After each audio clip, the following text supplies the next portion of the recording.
Jack Straw.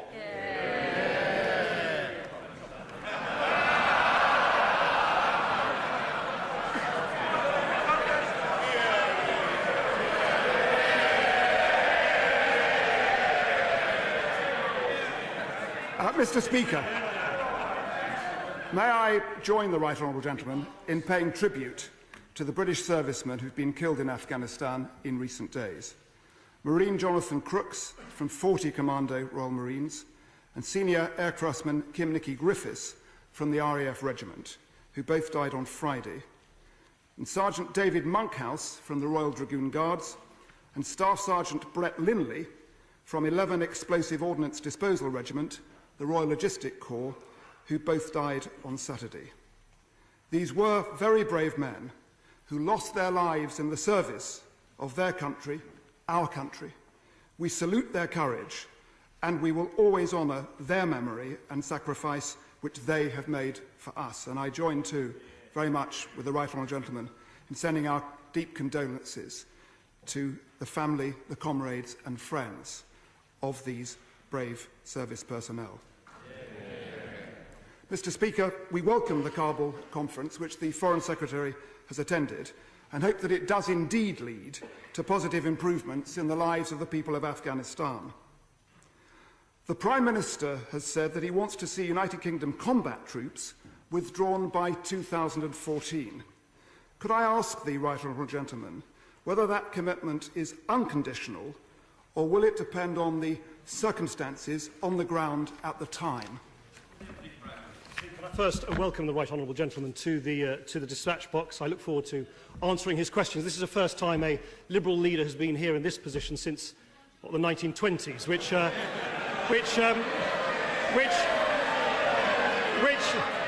given his great longevity in politics, was probably around the time he first joined a Labour shadow cabinet. But to his question about our engagement in Afghanistan, the Prime Minister has been clear, we have been clear as a coalition government, that we do not wish to see British troops in a combat role in Afghanistan by 2015, not 2014 that he suggested. This, of course, is consistent with the timetable for the Afghan forces assuming responsibility for security, as agreed in the Kabul conference yesterday in 2014.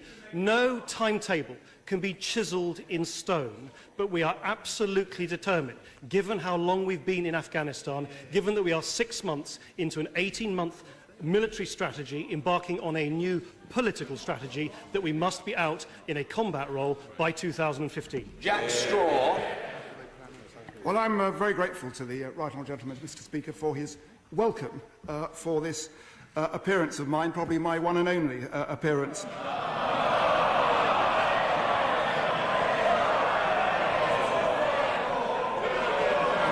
Well, there we are. I'm grateful to the Right Honourable Gentleman too for his answer, and I take it from his answer that what indeed he was saying was that this commitment, in my view wisely, is indeed a conditional one. Mr. Speaker, the Right Honourable Gentleman told this House on the 22nd of June that the government had denied a loan to Sheffield Forgemasters because the owners, and I quote, did not want to dilute their own shareholding in the company. But we now know that in private, the Right Honourable Gentleman admitted to the Chief Executive of the company, and I quote, that you made clear to me your own willingness to dilute your equity share.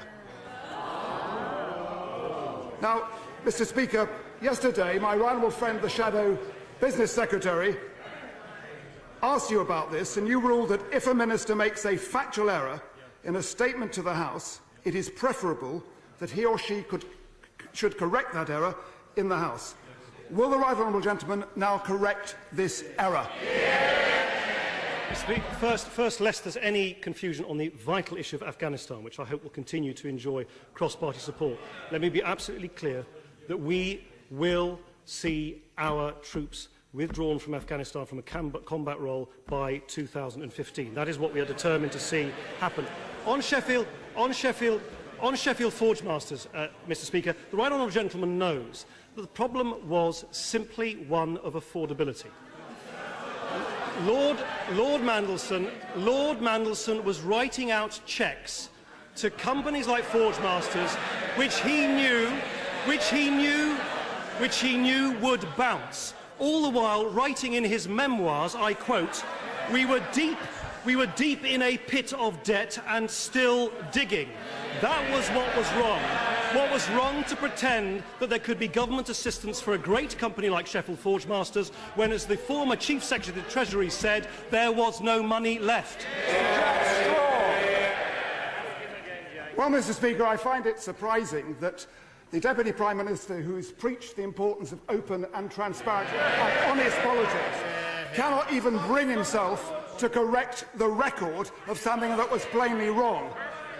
Now, it is not the case that the explanation he is now offering is the explanation he offered before. The explanation he offered before was about the dilution of the company's shareholding or not. And that was the same explanation that was offered to this House by the Prime Minister.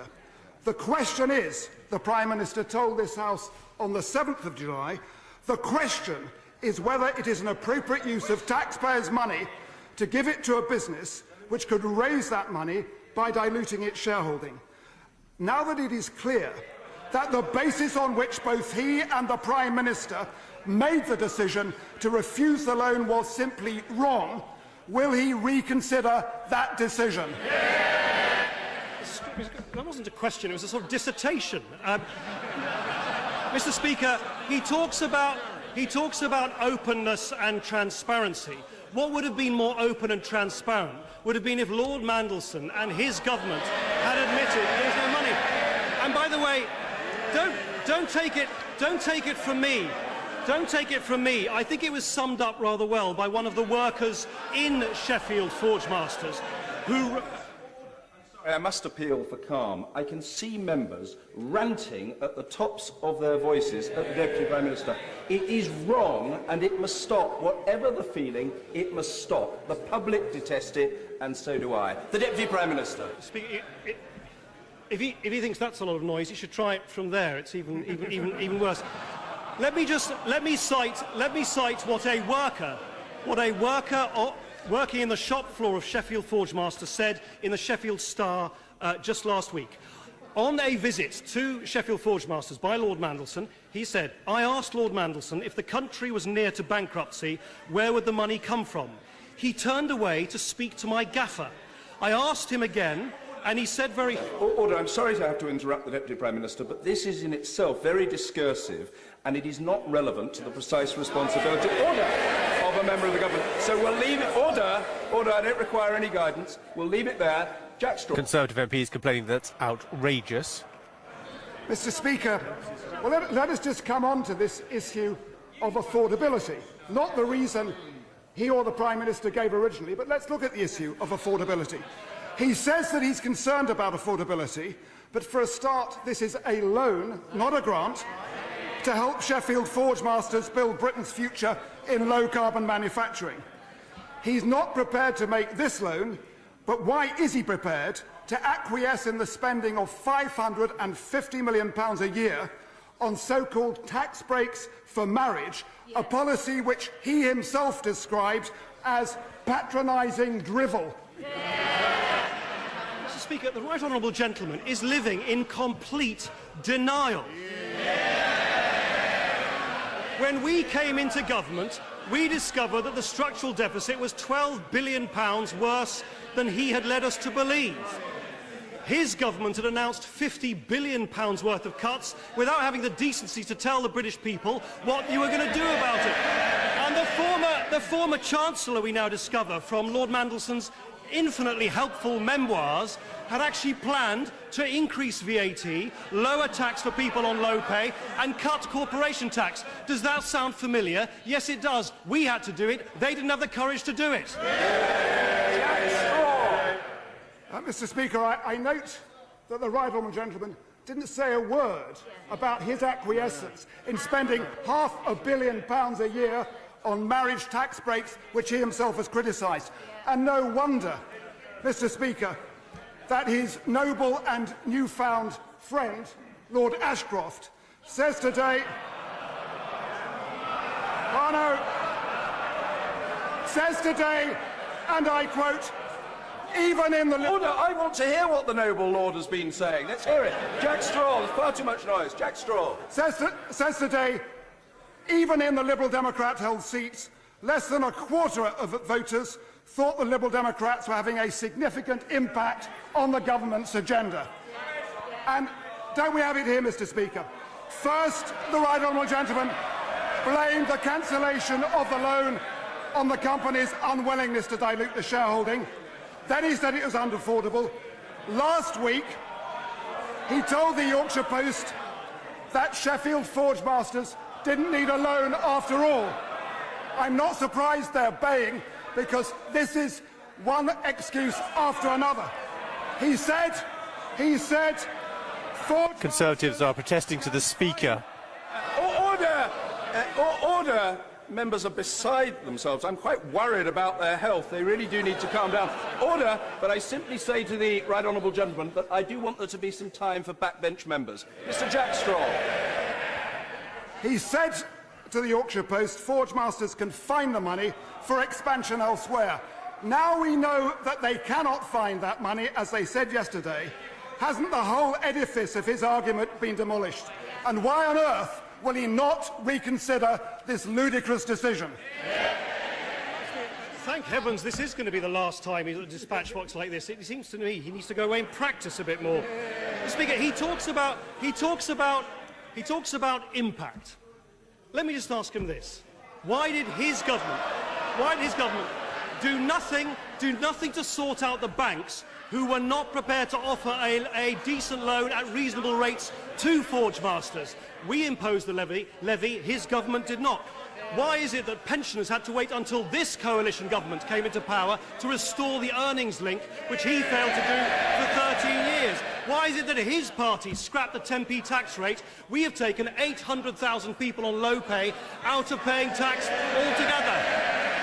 That is more progress in 10 weeks than he managed in 13 years. Claire Perry. Mr. Speaker. Claire Perry. Well, actually, I think Jack Straw is expecting to ask his sixth question. Order. I think the right honourable gentleman has had his allotted span. No, he's not. He's only had 5, and Jack Straw is entitled to 6.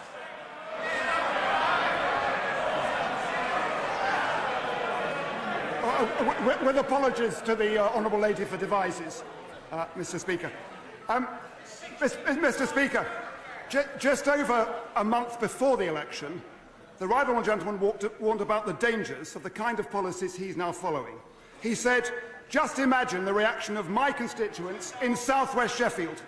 People like that are going to say, who are these people telling us they're suddenly going to take our jobs away? Who are these people? Well, Mr. Speaker, now we know who these people are. Are they not the Liberal Democrats? People who are giving power to the Conservatives without any influence over the policies which they used to oppose. Mr. Speaker, he may bellow as much as he likes. I am happy to account for everything we're doing in this coalition government. A coalition government. A coalition government which has brought together two parties working in the national interest to sort out the mess that he left behind. But maybe he, one day, perhaps we'll have to wait for his memoirs, could account for his role in the most disastrous decision of all, which is the illegal invasion of Iraq. Claire Perry. Labour MPs busy pointing towards the Conservatives because they voted for Iraq as well.